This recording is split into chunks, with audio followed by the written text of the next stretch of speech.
Salve, salve! Eu sou Eduardo Osório e hoje desembarcamos em Liverpool, na Inglaterra, para falar do nono álbum da maior banda de todos os tempos. É os 50 anos do álbum branco dos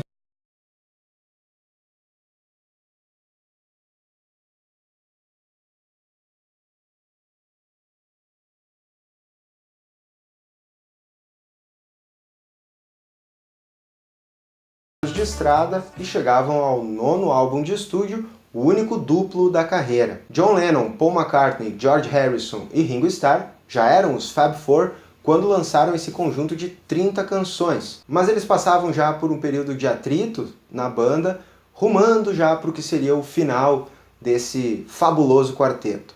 Eles haviam lançado em 67 o clássico, um dos tantos álbuns clássicos que eles lançaram, Sgt. Pepper's, um disco muito inspirado na psicodelia do Verão do Amor. Aí eles tiveram experiências no audiovisual. Magical Mystery Tour foi um disco lançado que é um disco de trilha sonora para um filme lançado na TV britânica. Eles também viraram animação em Yellow Submarine, que também virou um disco de trilha sonora, só que esse disco seria lançado só no ano seguinte. Mas o filme veio em 68, no ano que saiu o álbum branco, mas aí em meio a tudo isso eles desembarcam em Rishikesh, na Índia, para fazer um curso de meditação transcendental com o guru Maharishi Mahesh Yogi. O Maharishi se transformou aí no guru dos Beatles também por conta da morte de uma pessoa importantíssima na carreira dos caras, que é Brian Epstein. Brian Epstein teve uma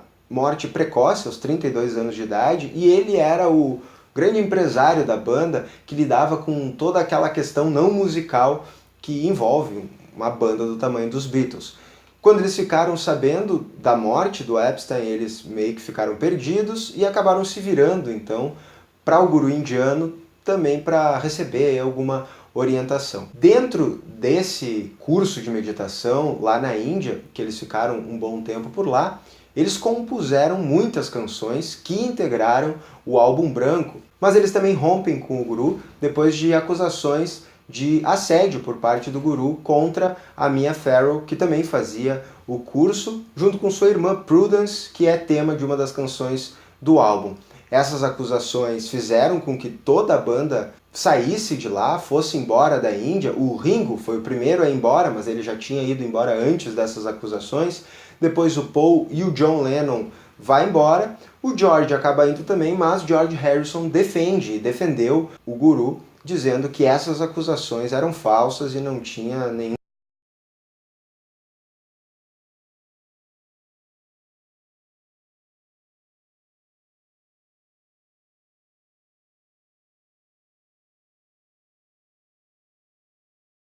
branco, conhecido o álbum branco, é o único álbum duplo de estúdio da carreira dos Beatles. E vem aqui na sonoridade toda a versatilidade do quarteto. Tem diferentes estilos ao longo dessas canções. Tem músicas mais acústicas, músicas mais sujas, mais pesadas. Tem blues, tem pouco de jazz, tem experiência com música concreta, tem folk, tem rock and roll. E eles também se afastam aqui da psicodelia apresentada nos álbuns anteriores, especialmente falando aí do Sgt. Pepper's de 67. A maioria dessas composições foi feita na Índia, como eu falei, e o álbum ele também foi lançado já no início das tensões que surgiram na banda. A banda já tinha muita disputa de egos ali, mas as tensões geradas pela presença de Yoko Ono começaram durante as gravações do álbum branco. Inclusive, é naquele ano de 68 que John Lennon se divorcia de Cynthia Powell, sua esposa até então, e começa o relacionamento com a Yoko Ono, que viria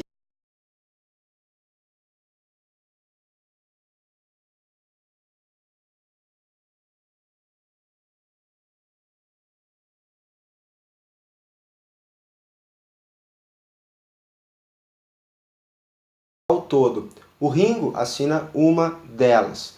O George Harrison vem com 4, é a primeira vez que ele assina tantas canções num álbum. É um álbum duplo também, há que se considerar isso, mas ele cresce como contribuinte de canções nas músicas dos Beatles, e 25 tem a assinatura da dupla Lennon e McCartney, mas as músicas eram na verdade compostas por um ou por outro, a maioria delas pelo John Lennon, mas quase meio a meio aí as composições entre Lennon e McCartney.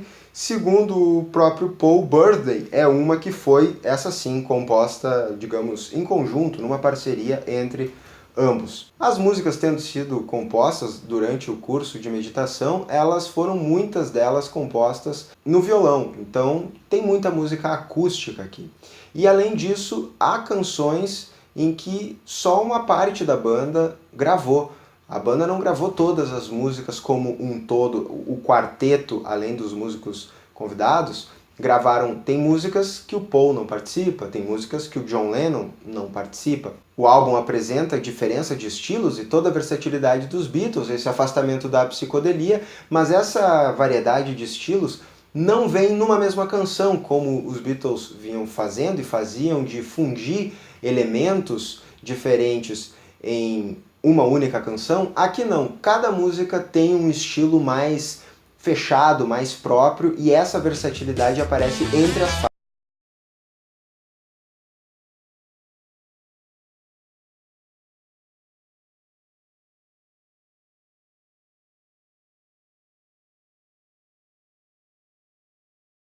Foi gravado majoritariamente nos estúdios Abbey Road, mas também algumas delas foram gravadas nos Trident Studios.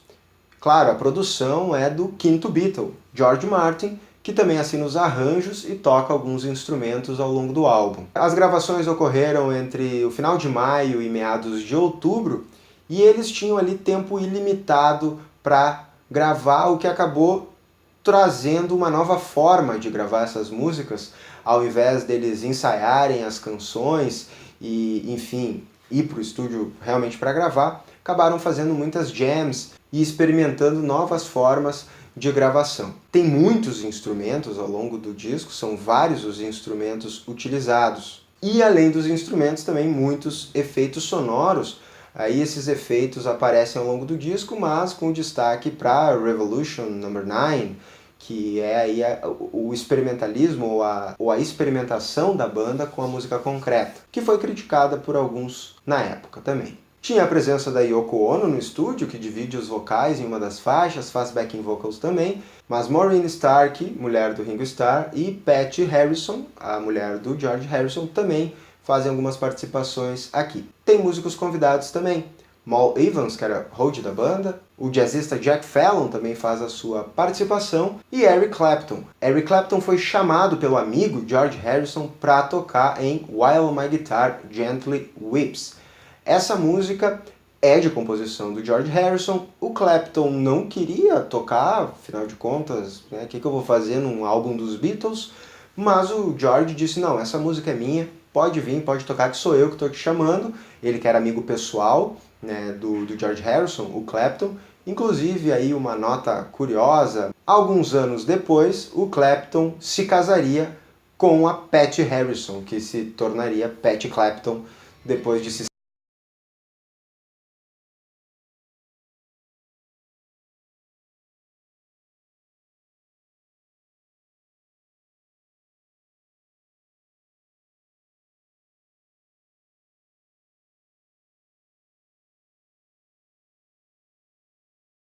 que na verdade foi conhecido e ficou conhecido como Álbum Branco por causa da arte assinada pelo artista pop Richard Hamilton. Na verdade, o nome do disco seria um disco auto-intitulado, The Beatles, porque a capa ela é branca, toda branca, com o nome da banda, The Beatles, inscrito, e no álbum original ela vem em relevo, no relevo branco, ou seja, a capa é toda branca mesmo. Depois, nas versões em CD, a capa é branca e aparece o nome da banda discretamente numa fonte pequena, escrita em preto, que apresenta uma ruptura, um contraste alto com a capa do Sgt. Pepper's, que era aquela capa e aquela arte toda colorida, aquela capa também muito emblemática da banda, o que significa, pode significar aí um recomeço da banda, ou seja, apaga tudo, zera tudo, passa uma tinta branca em tudo e a gente começa de novo aí a nossa caminhada, uma caminhada que duraria pouco mais. Em 70, os Beatles acabariam.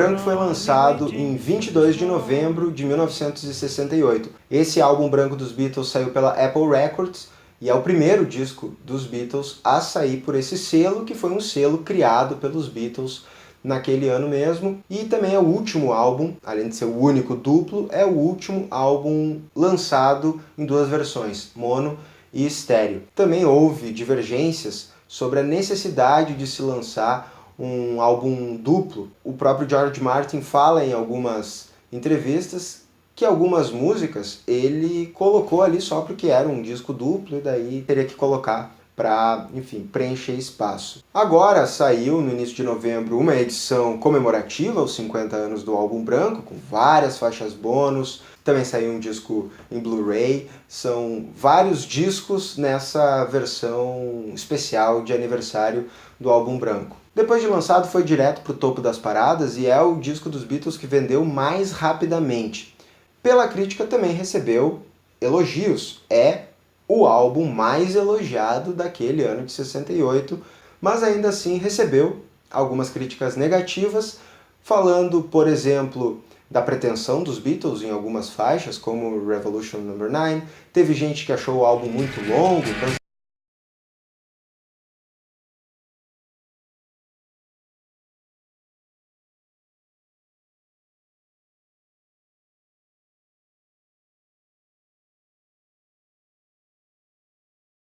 McCartney, Helter Skelter. É uma música caótica, bem suja, bem barulhenta e tem aí hoje considerada uma das precursoras do heavy metal. A história dessa música é interessante porque a inspiração e a vontade de escrevê-la veio de uma entrevista que o Paul ouviu do Pete Townshend quando ele falava sobre a canção I Can See For Miles do The Who. O Pete Townshend falou que quando nós fizemos essa música a gente quis fazer o mais alto, o mais barulhento possível. E aí o Paul disse, eu também vou escrever uma música assim. Da mesma forma, o Paul queria responder a alguns críticos que taxavam ele como um mero escritor de baladas. E aí ele quis mostrar que ele também podia fazer um rock pegado, um rock sujo, bem barulhento. E fez Helter Skelter. Helter Skelter é o nome de um brinquedo dos parques britânicos, que tem uma espécie de um escorregador em espiral. Essa música acabou, enfim, ganhando uma outra conotação e o próprio Paul se afastou dela depois que o assassino e guru Charles Manson entendeu errado muita coisa do que os Beatles estavam fazendo. Para o Charles Manson, o álbum branco é permeado de mensagens subliminares sobre uma guerra apocalíptica interracial. E aí ele pegou, Helter Skelter é uma das músicas que ele cita, e aí ele cometeu assassinatos também se baseando aí nas músicas dos Beatles, se baseando em Helter Skelter, algo que fez com que o Paul se afastasse dela. Mas enfim, Charles Manson era um psicótico que, enfim, acabou tendo essa loucura de pensar essas coisas. A música não deixa de ser uma grande música.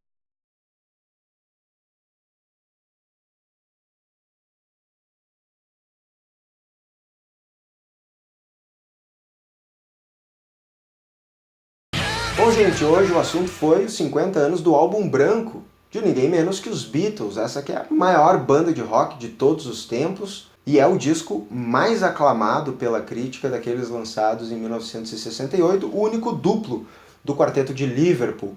Os Beatles, que terminariam como banda em 1970, cada um seguiria a carreira solo.